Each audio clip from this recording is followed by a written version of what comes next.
Voici un discours sur les cultes et sectes qui vénèrent l'Antéchrist. Mesdames et messieurs, chers amis. Aujourd'hui, je tiens à vous parler d'un sujet qui peut sembler tabou ou même choquant pour certains, mais qui mérite néanmoins d'être abordé avec sérieux et objectivité. Il s'agit des cultes et sectes qui vénèrent l'Antéchrist, une figure souvent associée à la destruction, à la rébellion et à l'hérésie. D'un point de vue chrétien, l'Antéchrist est considéré comme l'incarnation du mal, un être qui s'oppose à l'œuvre de Dieu et au salut des hommes. Il est décrit dans la Bible comme un faux Messie qui sera adoré par les hommes avant la venue du Christ.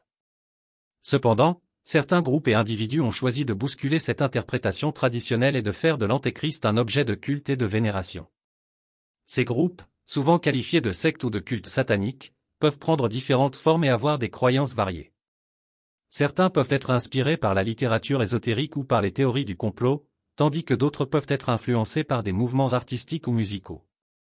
Quoi qu'il en soit, ils partagent souvent une fascination pour l'Antéchrist et une volonté de le réhabiliter ou de le revoir dans une perspective positive.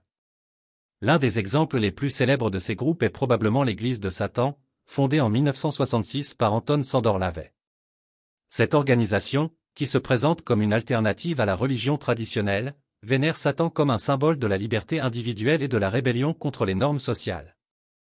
Bien que l'Église de Satan ne soit pas directement centrée sur l'Antéchrist, elle partage avec d'autres groupes une fascination pour les figures de l'ombre et du mal. D'autres groupes, comme la Temple of Set ou la Processed Church of the Final Judge, sont plus explicitement centrés sur l'Antéchrist et la vénération de figures sataniques.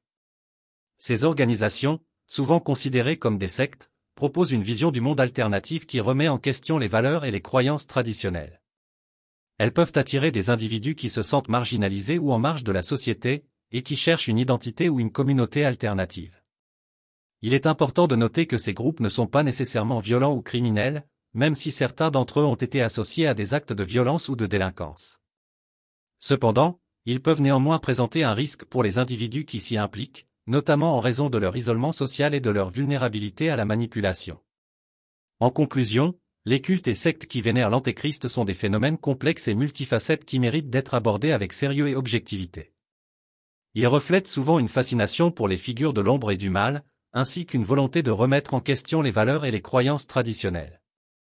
Il est essentiel de comprendre ces groupes et leurs croyances, non seulement pour les prévenir ou les combattre, mais également pour apporter un soutien et une compréhension à ceux qui s'y intéressent ou qui en sont membres. Merci de votre attention.